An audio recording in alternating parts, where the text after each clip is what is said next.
Welcome to Mission Evolution Radio Show with Gwilda Wiyaka, bringing together today's leading experts to uncover ever-deepening spiritual truths and the latest scientific developments in support of the evolution of humankind. For more information on Mission Evolution Radio with Gwilda Wiyaka, visit www.missionevolution.org. And now, here's the host of Mission Evolution, Miss Gwilda Wiyaka. Karma can be a bear. At least so we're told. But what if we could break out of karmic loops we feel bound to? What if the power to do so has been ours all along? Mission Evolution Radio TV show is coming to you around the world on the X Zone TV channel, xztv.ca. With us this hour to explore karma and freeing ourselves from it is Philip Goldberg. Philip has been studying the world's spiritual traditions for over 50 years as a practitioner, teacher, and writer. He's presented at numerous venues and authored several books, including American Veda, The Life of Yogananda, Spiritual Practice for Crazy Times, and the forthcoming Karmic Relief, Harnessing the Laws of Cause and Effect for a Joyful, Meaningful Life. He serves on the board of Association of Spiritual Integrity and publishes on his Practical Spirituality Substack, his website, philipgoldberg.com. Philip, thank you so much for joining us on Mission Evolution. Thank you for having me, Gwilda. It's a pleasure. So, Philip, you've been studying the world's traditions for over 50 years. What drew you to that area of study? Well, I was young once, and it was the late 1960s, and I was discontent, searching for answers to important questions that my elders and the institutions of society at that time didn't answer satisfactorily. So in my search for truth, I was part of what we then called the counterculture, and everybody was on a similar quest. And in those days, long before anyone dreamed of an internet or anything like it, the medium of exchange for ideas were books. And so even though I was a student, I managed to read what I wanted to read instead of what I was assigned to read for the most part. And in that context, was turned on to books about the Eastern spiritual traditions, which I had not been exposed to. So I read about them by prominent Western authors like Aldous Huxley and Alan Watts and others. And then I read them directly. I read Buddhist sources and the Bhagavad Gita and the Upanishads. And it was life transforming for me. I had no religious upbringing. I thought religion was for fools. But this was different. This was a kind of approach to inner transformation and ways of connecting to the larger cosmos that seemed empirical and practical. Nobody asked me to believe any nonsense I found hard to believe. It was all based on experience and proven methodologies. And I was drawn to it like the proverbial fish to water. And it's shaped my life ever since.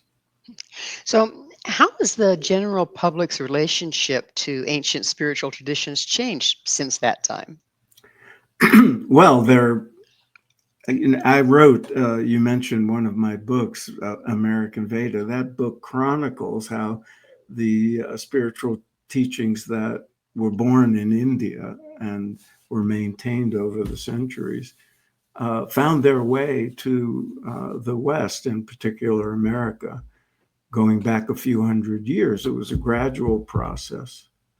And then it exploded in the 1960s.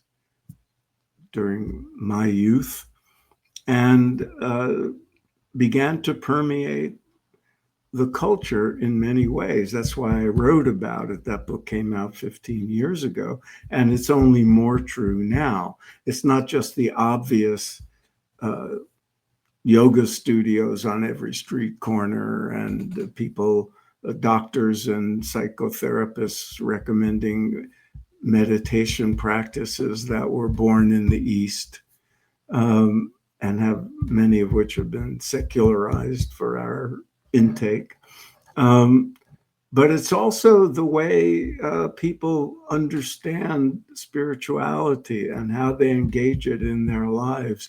The fastest growing segment, cohort in studies on American religion over the last, I don't know, 20 years or so has been this category of spiritual but not religious, people who resist affiliating or labeling themselves in any one way, but want to be free to explore and bring into their own inner lives the traditions from other cultures. So, Philip, how much watering down and distortion have those traditions experienced as a result of becoming a little more mainstream, Western? A lot, but yeah, and that's inevitable because people at different levels of development, different levels of understanding are drawn to these teachings, and there are people who want to make a buck in conveying them, and so there's commercial interest, and you don't lose money by watering things down. And so that happens. That's inevitable. But the remarkable thing is that so much of the authentic teachings are available, and people, if they want to, can find their way to it. Take yoga, for example. It's become synonymous with physical fitness, and that's a shame because the real core of yoga tradition is spirituality and meditative experience. And so But the people find their way. The physicality of yoga is it based or aiming towards being able to purify the physical so that they can bring the spiritual through? Thank you very much. That is the original intent. The side effects, the fringe benefits, well, you're healthier and more fit, and those are not to be minimized. But the higher purpose was as preparation for deeper spiritual practice and the purification, as you said. And people find their way to that if they're sincere seekers. It seems diametrically opposed to the traditional religions of this country, where we're taught to disassociate from the physical because it's something bad. Yeah, there's a lot of that in the tradition, but to be fair, there are elements of that in the East as well. But the understanding that the body is the temple of the soul, as we say in the West, and what Buddha called the vehicle for awakening, is embedded in the Eastern teachings, especially the yoga tradition, where care of the body and refinement of the physiology is part of a well-rounded spirituality. So, what do you see as the impact of transmissions of Eastern philosophy and spiritual practices to the U.S.? Well, as I said, it's transformed the landscape of spirituality in America. If you look at the surveys of how people's attitudes toward religion and spirituality, you see this growing trend of, one, spiritual independence, as opposed to being a member of something. People want to be in charge of their own spiritual lives. Second, an emphasis on inner experience as opposed to belief systems. People want to experience inner peace and expanded mind and bigger heart and all the benefits that come from the variety of spiritual practices that are available. And so spirituality as a means of personal growth and development has become part of the landscape, a high priority. And the role of dogma and belief systems has declined a great deal. There's a whole lot of people in churches and synagogues and mosques who are there for the experience and for the community, and don't necessarily believe all the doctrines that are being taught. So, which gets us to, what is karma? Well, I just wrote a whole book on that.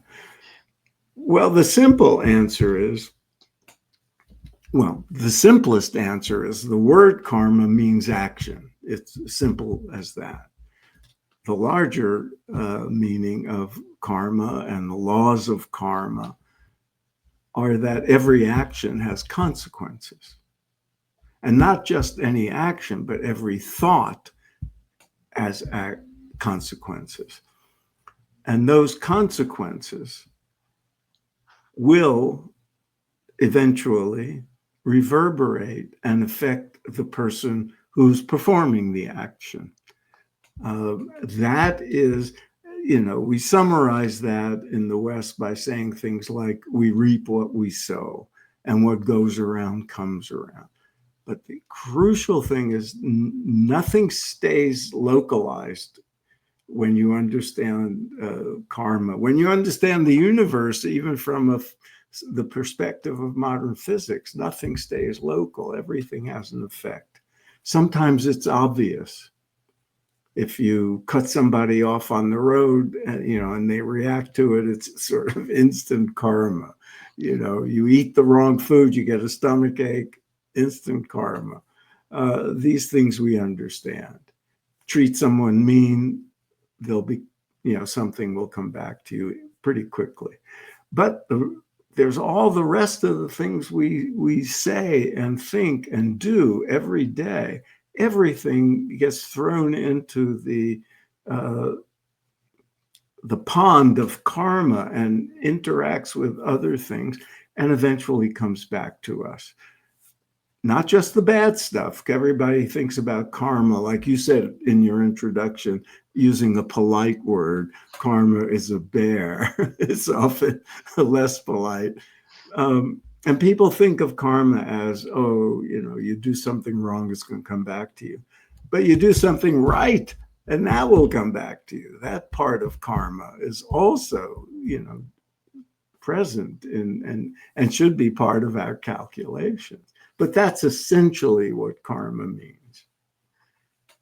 So that's a pretty good definition. It's we're going to play with that on the other side of a station break, but it is time for that station break. Philip and I will return very shortly, so don't you go away.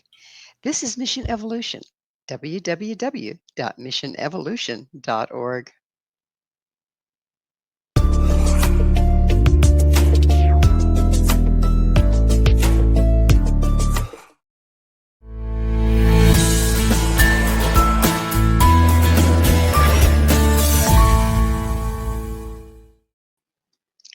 Is the ancient concept of karma relative today? With us discussing the nature of karma is Philip Goldberg, the author of Karmic Relief, Harnessing the Laws of Cause and Effect for a Joyful, Meaningful Life, his website, philipgoldberg.com. So, Philip, we were talking about the definition of karma, and as you were going through it, it has me wondering, how does karma relate to the laws of nature?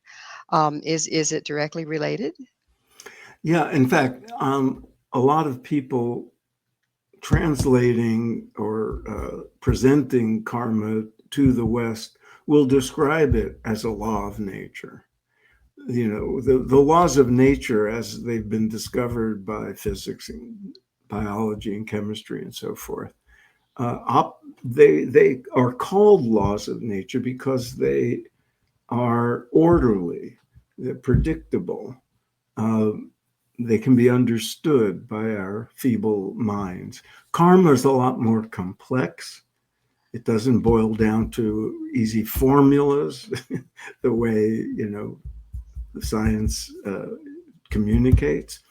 But if you understand it properly, it is at least analogous to a law of nature. It's one of the ways the universe operates. You could say it's the way the manifest created universe operates, and that the laws of science are embedded in the karmic sort of patterns of the way the universe is shaped. Every action has a consequence. Well, the laws of nature, as science described them, are sort of part of that. In physics, there's, one of the laws of physics is every action has an equal and opposite reaction. People will say that's exactly what human actions, as defined by karma, how they're defined by karma. So yes, it's at least analogous, if not, even if you don't accept that karma is a law of nature. So, how does the Eastern concept of karma differ from that held in the West? Well, we don't really have a concept of karma in the West. In the Western religious traditions, there are many attempts to explain why things happen, seemingly mysterious things. The question of why do good people suffer? Why do bad people not seem to get punished? This is, very old questions. This is, the book of Job is built around that one, that question. And there are many attempts to explain it in the West, given the Western religious framework of typically a God the Father who is the judge of all of our actions and so forth. And the religious traditions have never been able to explain why a God that is almighty, all powerful, all knowing, and all good can tolerate such a mess in human life. And so it's not been a satisfactory, it gets less and less satisfactory, the traditional religious responses. And that's one of the reasons why so many people in the West, not just New Age people and, naive seekers, but very sophisticated thinkers, are inclined to say karma might explain things better.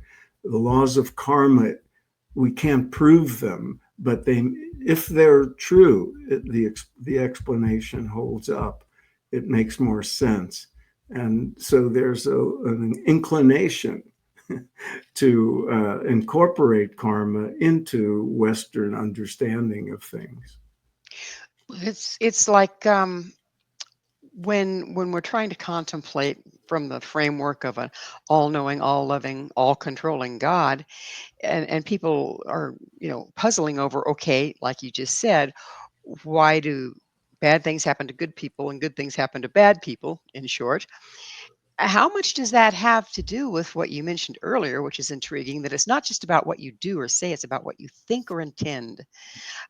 So what apparently good people might have in denial, actually, bad thoughts and intentions. How much of this has to do with denial? Well, it could have a lot to do with denial. And the one of the forms denial might take is that there are consequences to our behavior. So people might get away with lying or cheating or fraud, thinking no one will ever know. They'll get away with it.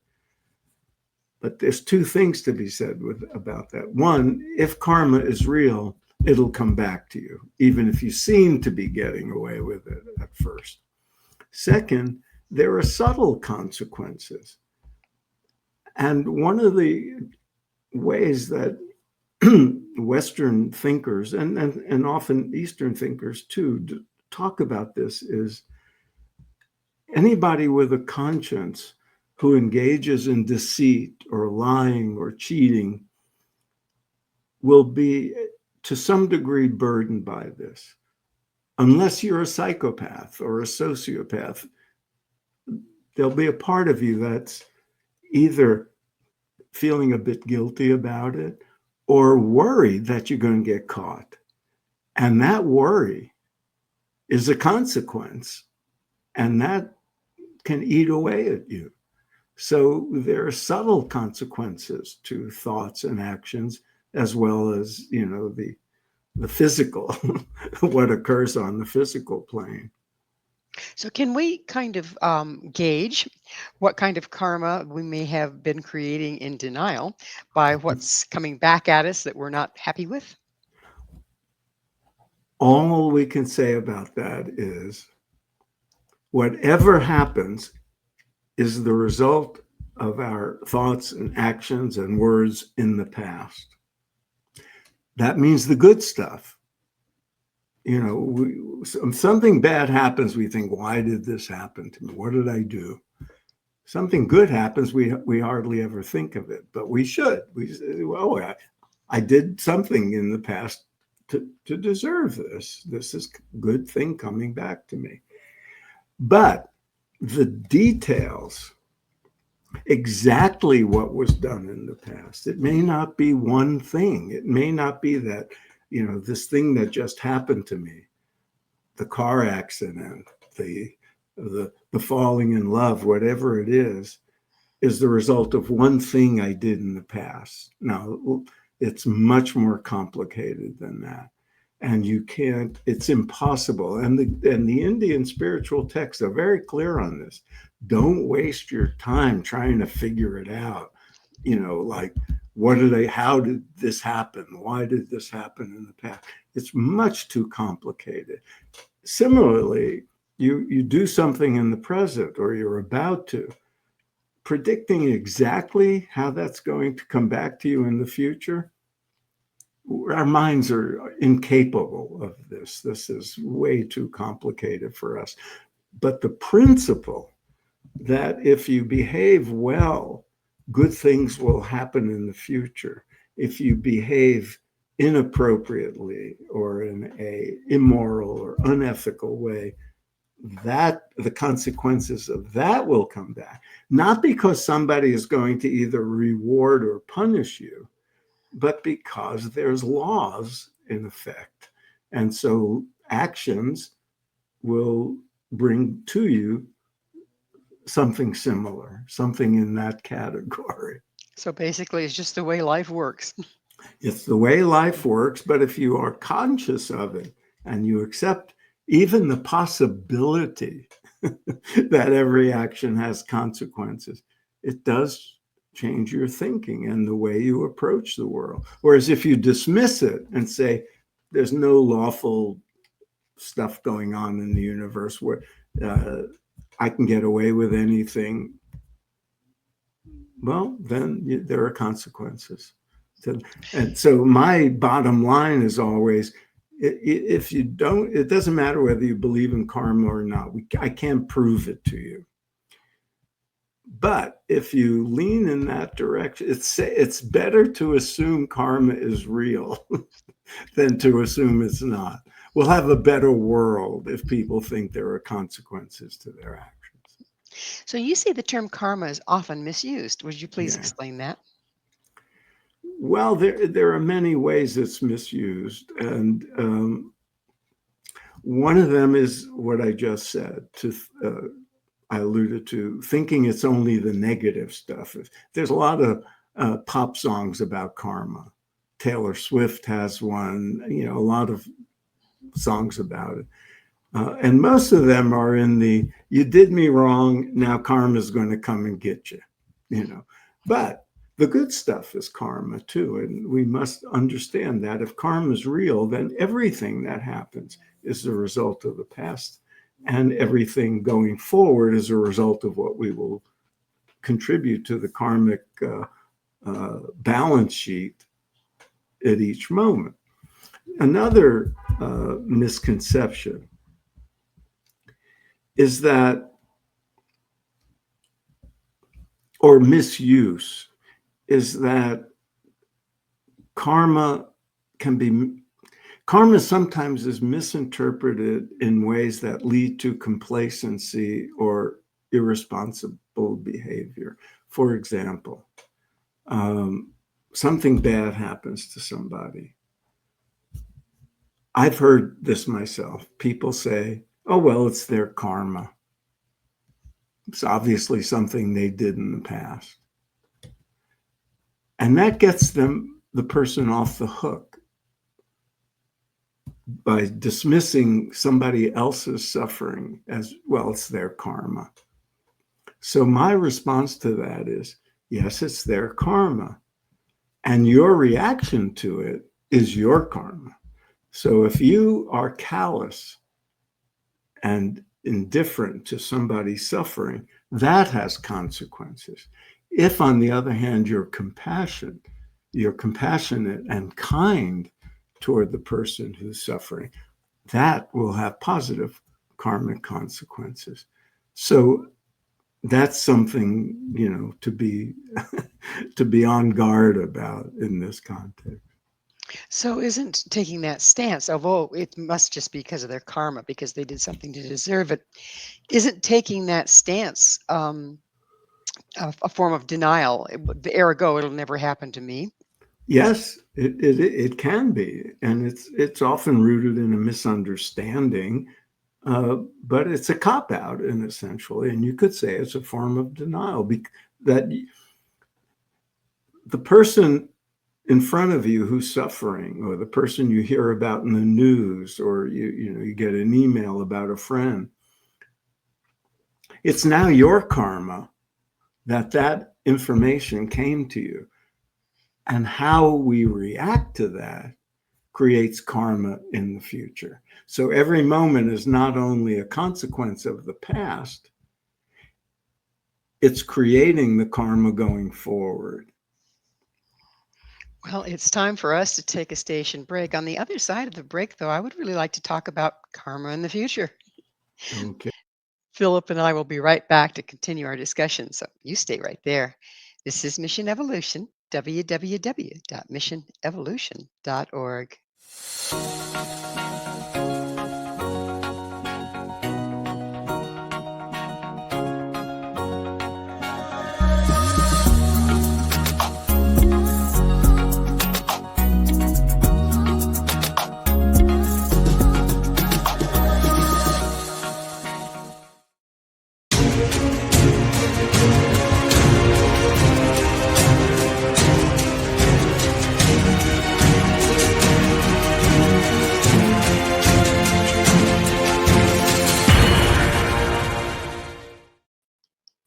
Are there karma cops? This is Mission Evolution, missionevolution.org, with us discussing karmic law as Philip Goldberg. His website, philipgoldberg.com. As promised, we've been talking about how the behavior or actions we've taken in the past creates the karma that we're living in the present. Can we go back from the present and shift the karma that we've built in the past, or can we go to the future and figure out what's going to go on and change our behavior in the present to change the future? It sounds like science fiction, actually. We're living it. But in a sense, yes. Karma is not fatalism. It's not determinism. You're not a victim of karma. This is another misunderstanding. Karma places responsibility squarely on each of our shoulders. We're responsible for whatever happened in the past, or whatever we did in the past leading to this moment, or whatever's happening to us now. We are also responsible for how we respond to the situations in the present and what we do in the next instant and the next day and the next month that creates karma in the future. So can we go back into the past? No. Can we alter the karma that's coming to us before it even arrives? In a sense, yes. Let's look at it as an analogy. I didn't make this up. This is something I heard a guru once say, and it stuck with me. If you take out a loan, you borrow money, there are terms and conditions. The loan will come due at a certain date and time.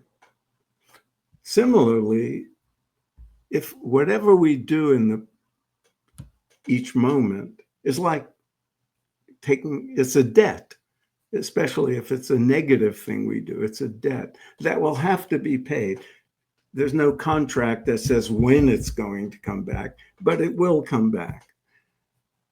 The analogy to a loan is, suppose you have a loan that's coming due in a year. What you do in that year, from the time you take out the loan till the time it comes due, will determine the impact that the loan coming due is going to make to you. So if you just keep spending all your money and then suddenly the karma is due, or the loan is due, that's going to be a tough one. You don't have the money to cover it. If, on the other hand, you behave very responsibly and save your money, earn more money, then when the loan comes due, it's not a big deal. Similarly, we do something negative at some point in time, we can then say, oh, that's going to come back to me, and behave better going forward. So then when something negative comes into our lives, we have the strength and the capacity and the means, so the impact is not that great. So we can, in a sense, affect the past by behaving better in the present and in the future. Similarly, saying, can we look forward to the future and predict? No, but we can behave ethically, behave with kindness, be nice, as my grandmother used to tell me. And we can expect then good things happening to us in the future. So, has the concept of karma ever been proven? No, and I don't think it ever will be, unless, the physicists surprise us, sometime in the future. What we can say is proven is, and science is in the forefront of this, the basic karma couldn't be real if everything were not connected. But science has been very diligent in demonstrating at this moment in history that everything is connected. There's no doubt about that. Scientists will tell you that we don't understand everything in the universe, but we do know that everything is connected, and that everything that happens reverberates endlessly through the universe. In some places more powerfully, in some places negligibly, but everything is connected. The next step, I think, will be the proof that everything in thought and feelings is also connected, that consciousness is a substance, it almost like a substance that is universal.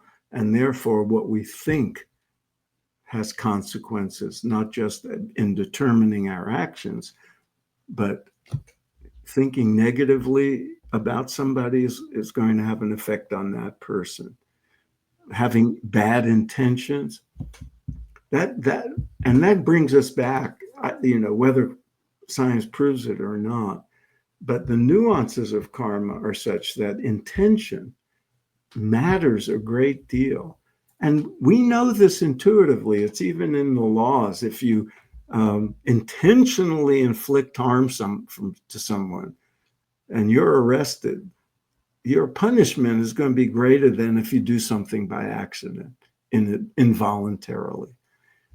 The laws of karma are like that. If you do something harmful with bad intent, the consequences are greater than if you're just careless or if you inadvertently do something. Which brings me to my next question. So, now we can all be good and scared, because even if thoughts that go through our head can create negative karma. And I don't know of anybody that hasn't been driving down the road, been cut off, and have some negative thoughts going through their head. Of Can, course.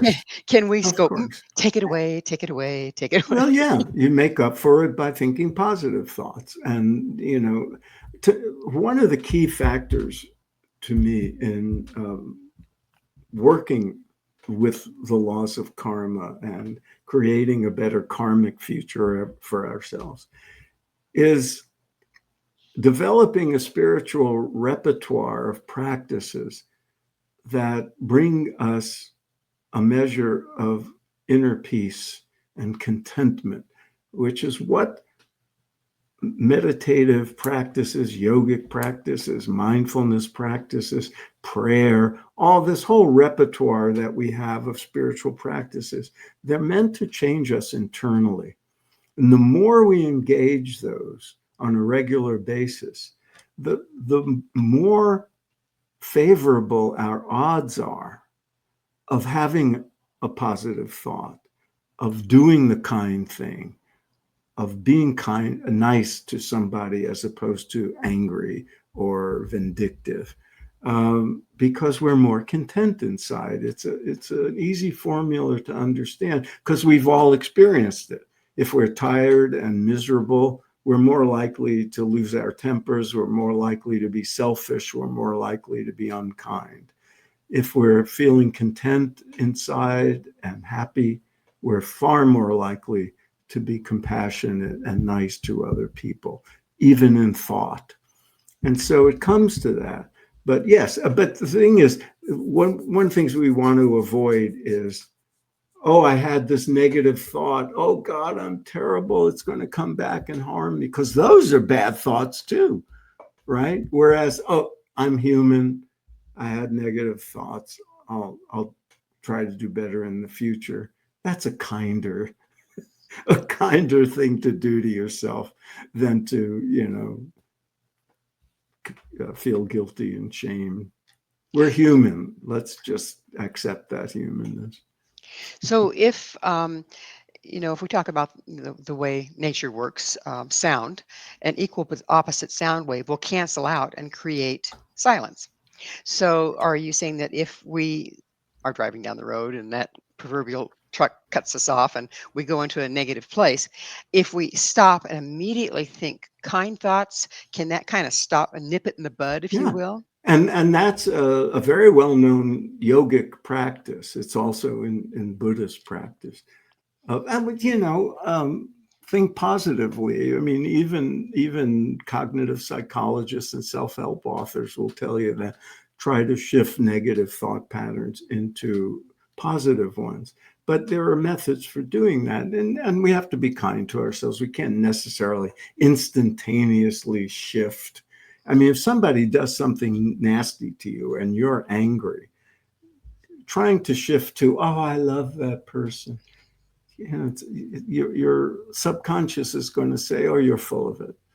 It's not going to work. The best I can do is admire the color of their pickup. Okay. Yeah. Or that poor person must be, Having a very unhappy to have done that. Or just shift to something else that pleases you. Turn on a song you like. Something. Just get out of that wheel of negative thought as soon as you can. Shift the mind. And, that takes practice. And, we have to be patient with ourselves. But it is part of the ways of dealing with karma. How much does it have to do with processing? So if we're living our day-to-day life and something triggers us, we're being triggered into past damage as often as not. So how important is processing? It's important. And so we the more attentive we can be to how we respond to things. Earlier I said it makes no sense to try to go back and understand exactly what we did in the past to cause the present. At the same time, if we're experiencing the same kind of difficulties over and over again, then we see a pattern emerge. And then, as any good psychotherapist would do, it's like, what are you doing to bring this situation about? You keep repeating it. Are That's those a way of considered looking. are those considered karmic loops? Well, I would call it that. A psychotherapist would call it something else, but this is where there's a lot of interaction. You could say, yeah, karmic loop is a good term for it.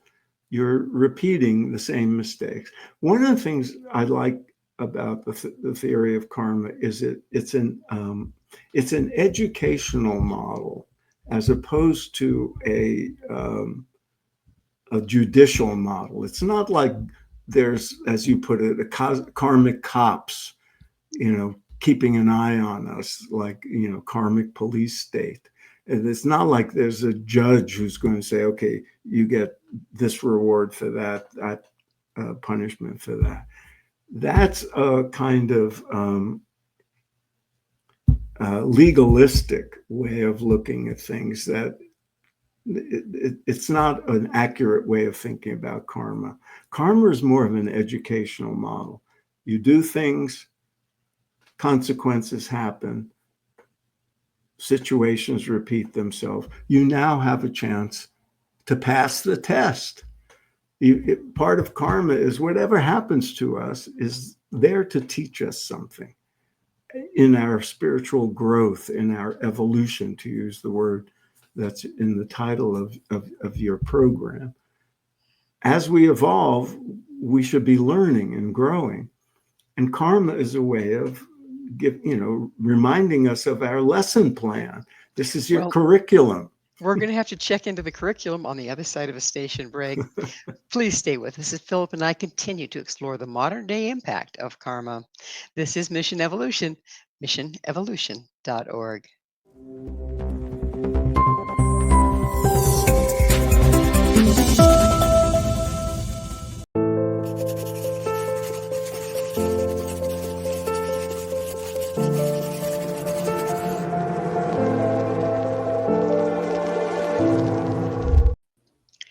If we did it in a past life, can we be held accountable today? This is Mission Evolution, missionevolution.org. We're continuing our discussion with Philip Goldberg. His website, philipgoldberg.com. Philip, let's dive into past lives. I mean, some people believe in them, some people don't. I was wondering when you'd get to that. The last quarter is a good place. So where does the concept of reincarnation interface with that of karma? I think it's kind of indispensable, and it's a place of resistance to many people when it comes to accepting the laws of karma. But personally, I don't see any way to make the theory of karma really work if we only have one life. Because the evidence is, as we all have seen, good people, terrible things can happen to good people. And good people suffer and die young and, suffer grievous loss and illness. And a lot of bad people, at least on the surface, thrive. They have comfortable lives. They live well. They're healthy. They live long. So if we're confined to this one life, it's very hard to justify the belief that everything that happens has consequences, and that whatever happens is the result of the past. What did that child do to, But have we built up past lives as a way to substantiate karma when indeed karma may not exist? Well, let's assume it does. If it does, then one way of explaining things is the existence of past and future lives. And that's where the educational model comes in. We have lessons to learn. We learn some, we don't learn others. We come back. We matriculate to the next grade. We come back. We have a new curriculum. And some of the courses we have to repeat because we didn't do well on them in the past. So that's Without that makes karma a very long-term proposition. And it means that, yes, some of what happens in this life, there's different forms of karma according to the Eastern sages. I won't go into all of them.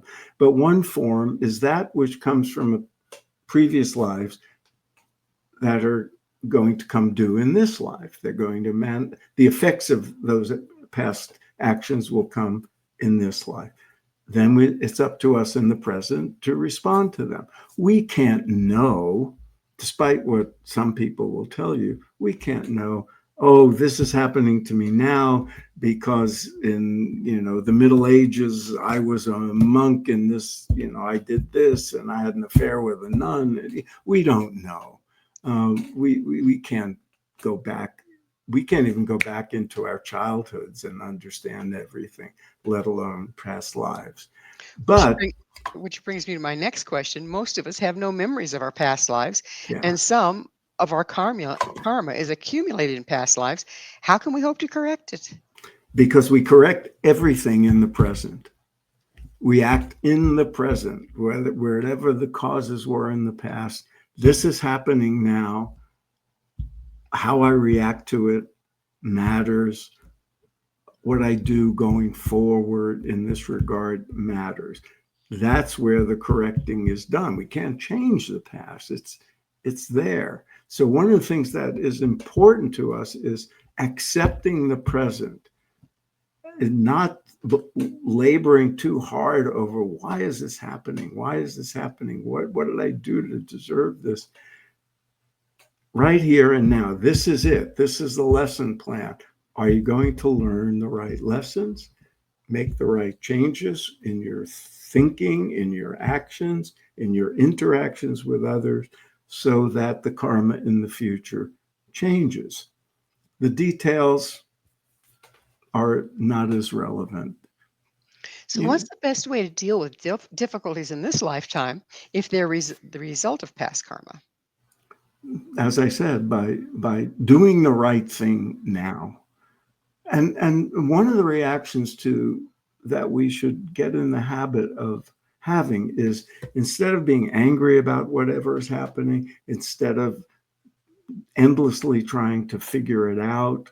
I mean, a certain amount of that is obviously natural and not to be discounted. But at a certain point, you have to say, okay, what can I learn from this? What is the real lesson here? And how can I do things differently in the future? That's the question. What can I learn from this? As opposed to, why is this happening? Well, why is this happening is pretty much a victim stance, isn't it?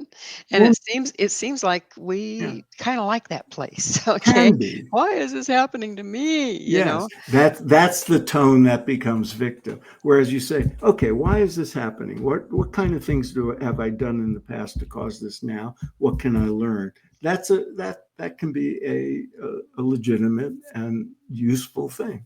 Well, one's taking responsibility and the other one is not. Yes. Exactly. Okay.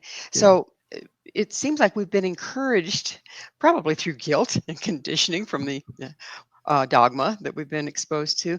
We've conditioned to avoid responsibility at all costs, because if we take responsibility, that seems to be the same as being guilty of something. How can a person discover that that's indeed where they're coming from, and how can they correct that? It's one of the lessons everybody learns, whether they believe in karma or not. At a certain point in our lives, we have to take responsibility for what happens. I mean, every child has to learn that. Every adolescent has to learn that. And sad to say, many middle-aged and senior has to learn that. We're responsible for our actions. It's as simple as that. And we either accept that or go through life feeling like a victim. And don't forget, if we don't take responsibility, we also don't get to give ourselves credit for the good stuff. Nor can we correct the situation that's creating it in the first place, right? That's right. If we're in the powerless stance of victim. That's right. So if everyone were to start to recognize, or at least a majority of the people in the West were to start recognize the consequences or the principles of karma, how do you think that would change the landscape of our society? I gave a lot of thought to this, and it's tempting to say, oh, if everybody believed in karma, we'd have such a great world. But belief in something is not enough. It helps. I think people who believe in karma start to favor good actions, favor moral and ethical reactions and behavior in accordance with the sort of principles we all accept for righteousness and goodness. And it's true. I mean, I can see in my own life, when I remember, oh yeah, karma, I'm much more likely to not take the shortcut with someone, to be kind, to say the nice thing, to give a bigger tip in a restaurant. I mean, it's little things like that. And I think a widespread acceptance of karma would have a big impact. At the same time, I'm very aware that every religious tradition, every secular tradition of ethics has proper behavior and improper behavior. And we're all raised in that. The jails are filled with people who went to church or synagogue every week and were taught and maybe even believed this is the right way to behave. But there are forces that make people do things they know are wrong. And that has to be attended to, as well as just whether we believe in something. I could see, I've seen people who believe in karma do bad things. And you say, don't they know? Why are they doing this? They talk about karma and they're taking advantage of people. Why? Because there are psychological forces, physical forces that we also have to attend to. So some say that these times herald the end of karma. What's your take on that? Karma will end when the universe ends. Karma is, there's no end of karma. As long as, what people mean by that is, I think, maybe they mean the extinction of the earth and all of the sentient beings but if the universe operates in accord with the laws of karma, then karma is always going to exist as long as there's a created world. And as long as there are human beings, the human aspect of karma and the consequences of our actions will be intact.